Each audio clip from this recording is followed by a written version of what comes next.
자, 24페이지 가서 보세요. 24페이지. 기본서 24페이지를 보시고, 자, 문제 14페이지에 1번 문제 보도록 하겠습니다. 해설 들어갑니다.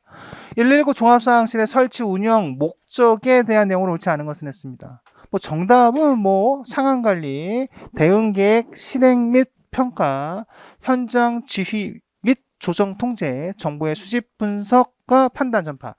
근데 여러분들이 제가 처음 여러분들이 들어갔을 때, 여러분들을 저하고 기본을 공부했을 때 어떻게 하면 법조문을 오래도록 잘 기억을 할 것이냐라고 했을 때 법조문을 읽는 거를 할 때 어떻게 했어요? 우리 기본서 24페이지 가서 보세요.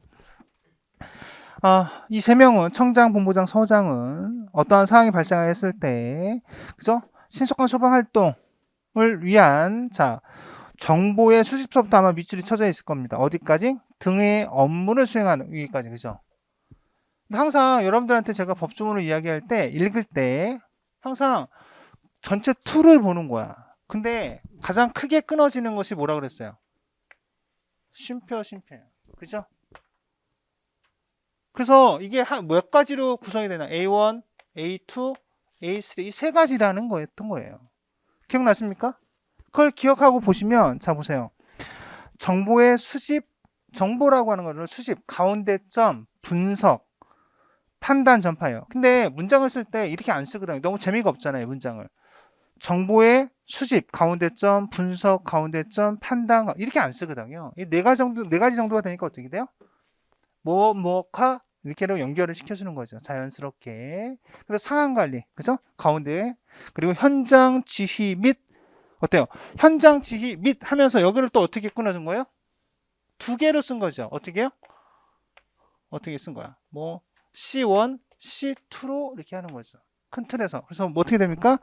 현장 지휘 및 조정 통제 이렇게 밑을 써서 연결을 한 겁니다. 큰 구문은 뭐가 어떻게 끊어졌어요? 쉼표로 끊어졌죠? 그것을 왼쪽에 시크릿 노트 가서 보세요. 이 시크릿 노트는 18년도에 만든 거예요. 왼쪽에 가서 보시면 자 소방활동이라고 하는 부분에서 119 종합상황실이 하는 부분에 있어서는 정보의 수집 분석과 판단 전파, 상황관리, 현장지휘 및 조정 통제 이렇게 정리가 되어 있던 거야. 그러니까 여러분들이 이게 21년도 공채 문제였던 거예요. 물론 난이도는 지금 하라고 얘기할 수 있지만 하라고 하는 부분들을 얼마나 빠르게 찾느냐라고 하는 것이 관건인 겁니다. 그래서 우리는 책에 있는 이 왼쪽 보조단에 있는 시크릿 노트를 앞으로도 잘 활용할 필요가 있다는 거야. 제가 볼 때는 아직까지도 이 시크릿 노트의 이 파워풀함은 아직도 유지가 될 겁니다. 제 생각에는. 답을 쉽게 빠르게 찾는 도구로 자 여러분 잘 활용하시기 바라고요. 자 2번 보도록 하겠습니다.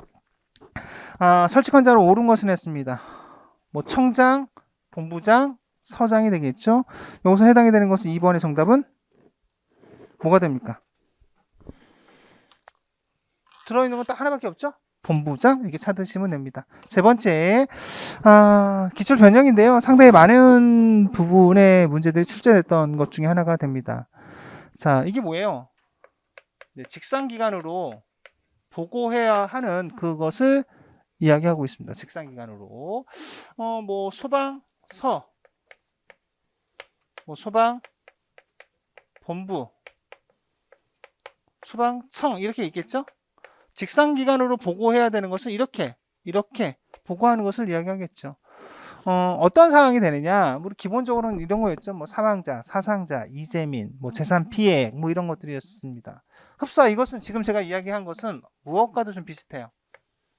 뭐 소방학에서 보면 화재 조사에서 보고해야 되는 부분과도 좀 그 분류 기준이 거의 좀 비슷하죠? 어떤 거 있어요? 뭐 대형화재, 중요화재, 특수화재. 기억나십니까? 소방학 하신 분들. 그래서 결국에는 지금 여러분들은 이게 두 가지가 다 이제 머릿속에 이렇게 자리 잡고 있을 겁니다. 이때 가장 중요한 것은 뭐였어요? 사망자, 뭐 사상자, 재산 피해, 그리고 이재민이 됩니다. 이재민은 100명 이상, 뭐 사망자 5명, 사상자 10명, 재산 피해 50명이 됩니다. 그리고 두 번째로 우리가 기억해야 될 것은 관악, 정문 지구가 되죠. 뭐 관공서라든지 학교라든지 정부 및 도전 공장이라든지 이런 것들이 됩니다. 또 관광 호텔이라든지 이런 것들이 있습니다. 그 재난 사항도 있죠. 자, 그거 우리 책을 통해서 보도록 하겠습니다. 24페이지 가서 보세요. 25페이지. 자, 25페이지 가서 보시면 여러분들 일단 중요하게 보셔야 될 것은 지금 25페이지에 제가 사망자, 사상자, 이재민 재산 피해액 해서 이것을 했습니다. 제가 관악 정문 지구라고 하는 것은 관공서, 학교, 정부 및 도전공장, 문화재, 지하철, 지하구가 됩니다. 그리고 관광 호텔까지 제가 얘기를 했죠. 이게 기본에서 하고 오셔야 되는 거야. 기본에서 이걸 하고 온 거고요. 그 다음에 우리가 기본에서 어느 것까지 우리가 좀 봐야 되냐면 밑에 니은, 디귿, 리을이 됩니다. 자, 지금은 이제 화재에 대한 부분이고요. 재난 사항에 대한 부분도 어때요? 수방서로 온 거에 대해서 어떤 사항이 되면 직상기관으로 보고해야 되느냐라는 겁니다. 첫 번째 가서 보세요. 통제단장, 이제 세모 쳐놓으세요. 그 당시에는 제가 이야기를 안 했어요. 왜냐하면 이 당시에 여러분들은 통제단장이 누군지 모르는 거야. 재난 상황이 발생이 되면 재난미안전관리 기본법상에서 통제단종, 그죠? 긴급 상황이 발생이 된 거잖아요. 소방청에서는 소방청장이, 그죠? 시도에서는 소방본부장과 소방서장이 통제단장이 되겠죠. 그죠? 그러니까 지금은 아무것도 아닌 거예요. 지금은. 자, 언론에 보도된 재난사항, 그리고 소방청장이 전하는 재난사항이 됩니다. 이 세 가지. 재난사항은 이 세 가지가 있습니다. 이것까지는 아마 심화를 한번 듣고 오신 분들은 정리가 됐을 겁니다. 그 다음에 이제 여러분들이 생각해야 될 것이, 자, 지번에 있는 겁니다. 자, 5층 이상이거나 병상 30개, 5층 이상이거나 30실 이상인 숙박시설이 됩니다. 근데 가만히 보세요. 이제 공장이 됩니다. 우리가 연면적 15,000이라고 하는 공장, 세모 쳐놓으세요. 많이 숫자 나왔죠? 우리가 안전관리 보조자를 선임하여야 하는 것도 15,000제곱미터가 됩니다. 그렇죠? 또 15,000제곱미터 또 어디에 나오나요? 뭐 특급 소방안전관리 대상물에서도 어떻게 됩니까? 1급 소방안전관리 대상물이 어떻게 됩니까? 15,000제곱미터 이상이라고 하는 숫자가 나오죠. 자, 위험물 가서 보세요. 자, 위험물 제조소에 있어 보면 지정수량 3,000배라고 하는 것은 또 어디서 나오나요? 물론 뭐 1,000배라고 하는 기준도 있지만 3,000배라고 하는 것은 자체 소방대에 대한 부분에서 많이 3,000배가 나옵니다. 어렵지 않죠? 다음 선박이 됩니다.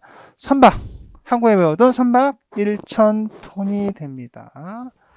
자, 그러면서 자, 제2번에 있는 거 다중이용업소 화재, 거기다 밑줄. 마지막 하나만 더 체크하면 됩니다. F번에 있는 화재 경계 지구에서 발생한 화재도 어떻게 나올 수 있다. 이것이에요. 이렇게 해서 지금 제가 다 말씀을 드린 거예요. 여기에 있는 거에 여러분들이 한 80%만 암기를 지금 하셔도 된다.